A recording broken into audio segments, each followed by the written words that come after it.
Alright, before I get started on this next video game music review, I might as well just go on and say that I am a firm fan of simulation games. My personal favorite to this day is SimCity and SimCity 2000. I consider those both tie in one of my favorite all-time simulation games. And I really got the knack of it when I played Sims City for the Super NES.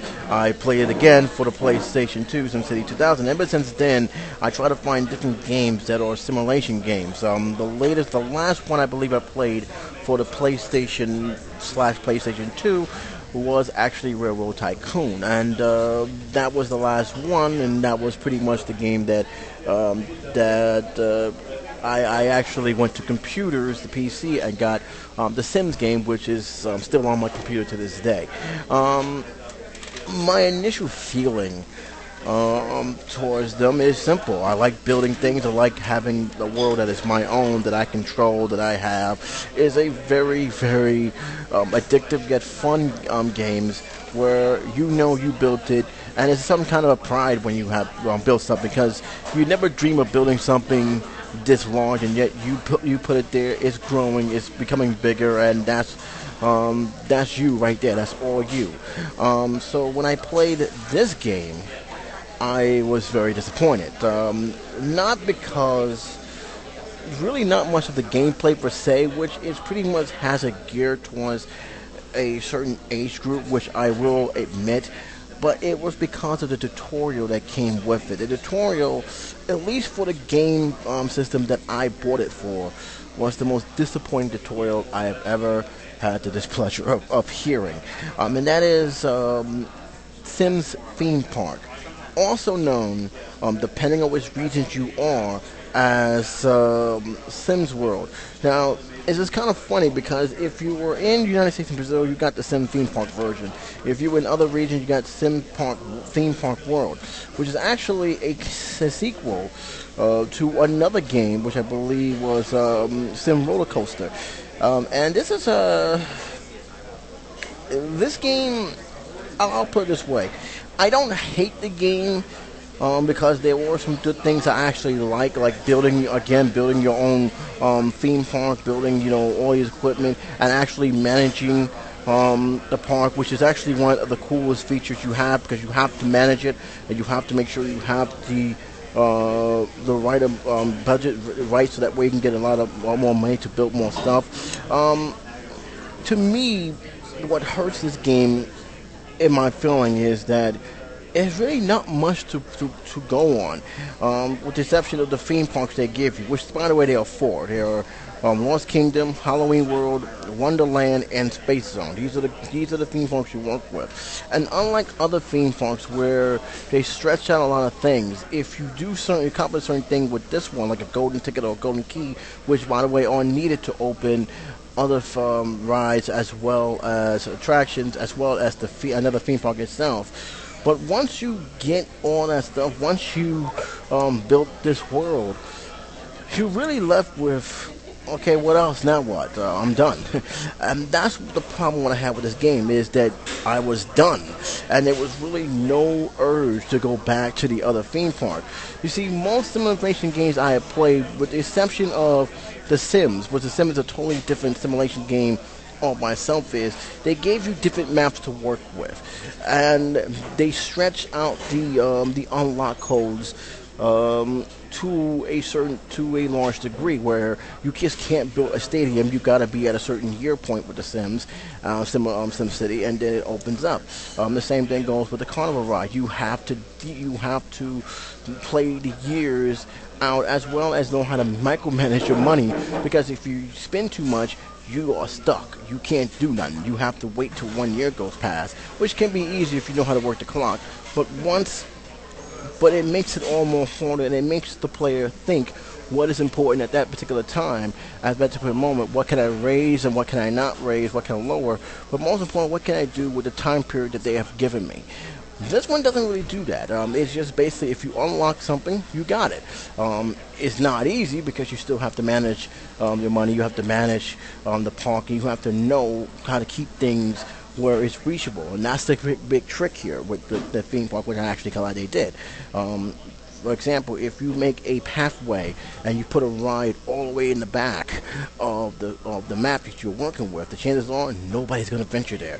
If you make it too close, you may actually clip the other ride that is next to it. So you want to keep it evenly spread out.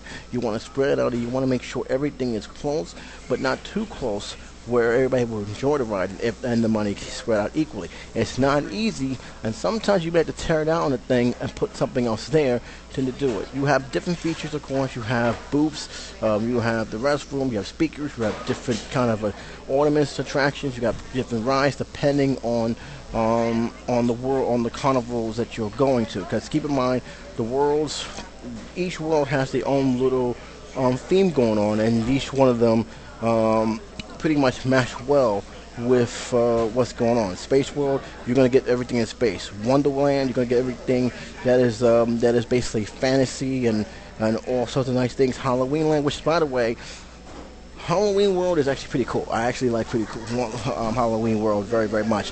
And Lost Kingdom, you also get the stuff that matches with that, like the dinosaur and stuff.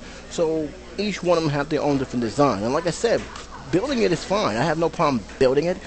But once you're finished building it, once you finish going through all those worlds, you don't feel the need to go back. And that was the main key to me. When I was playing this game, I just didn't feel the need to go back. It's one of those things where once you're done with it, you just put it back in the shelf, and that's it. You're just done with it. Let's get on to the most weakest aspect of this game, and I'm going to go right now. And before I even go anything else, I understand, and I know a friend of mine has told me that depending on what system you get this game, they made some improvements. Like, for instance, I had the unfortunate of playing the PlayStation version.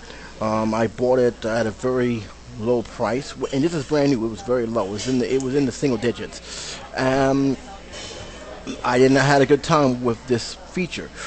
There were other. It came out for other systems. And PC, where the feature wasn't annoying, and that's the key word, annoying, and that is the tutorial, or the announcer, that I like to call it. And the announcer's name is Buzzy. This announcer is supposed to be the tutorial that helps you doing the gameplay. And I don't have a problem with the tutorial giving me little hints and clues if it doesn't do it constantly. And that was the main problem with this tutorial.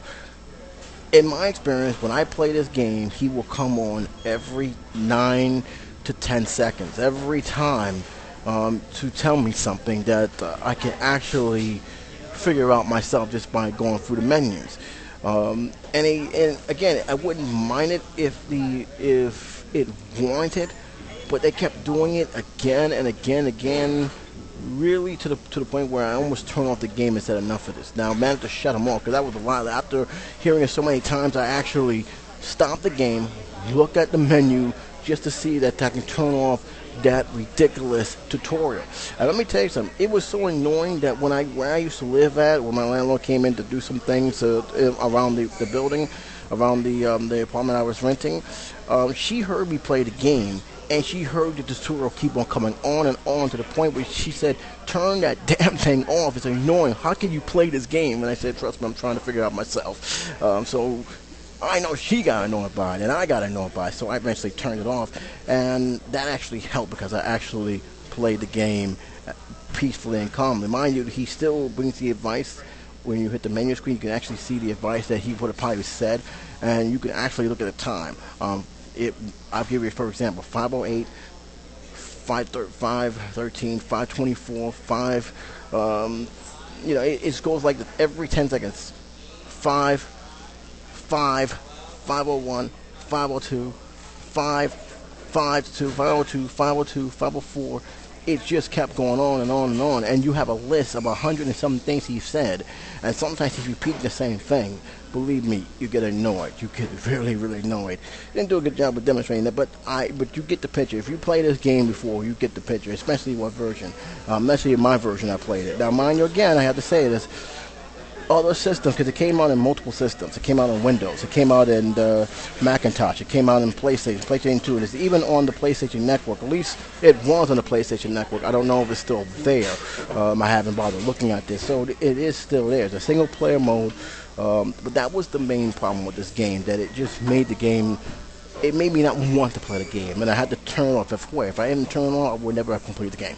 That's how bad it was.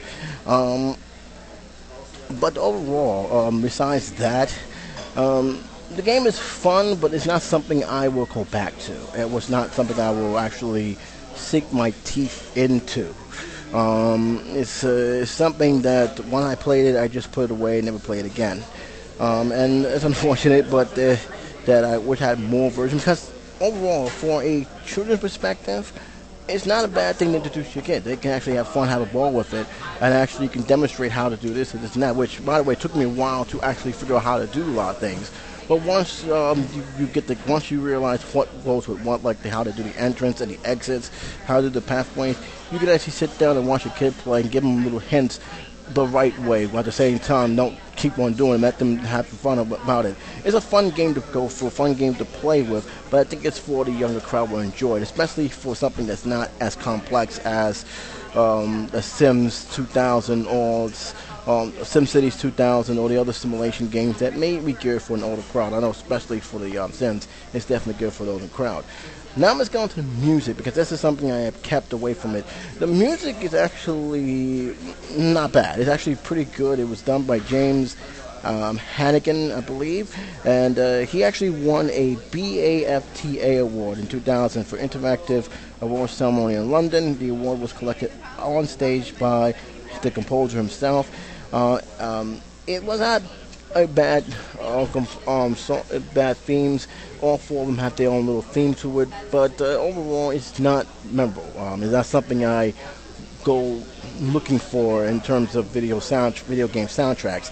It's but it is a game. It is all right. I actually liked it. The second theme, which was the Wonderland theme. I actually liked it that more than anything else. I didn't really care about anything else in there, but that was the one I always hang on to, because that was the one I played first, and that was the one I actually has more memory of it.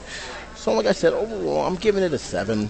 It's not bad, but it's not something that I actually go all my way to play again. It's one of those things that if you do play online, get online to rent, check it out, see if you got a feel for it. Most likely the younger gamers will like it more than the teenage adult gamers will. If they do play it, it's probably for nostalgia purposes, because I know it has good memories for some people. I wish I was one of them. I think the main thing that hurt me with this game was that damn tutorial. If the tutorial was not bad, I probably would have given it a better rating, but unfortunately that tutorial really almost ruined the feel of this game. So that's it, guys. That's all I got to say. If you got any comments or feedback in terms of the game that I just talked about, please put it on the comment section below. Let me know. Until then, J77 saying take care, be safe. I'll talk to you soon.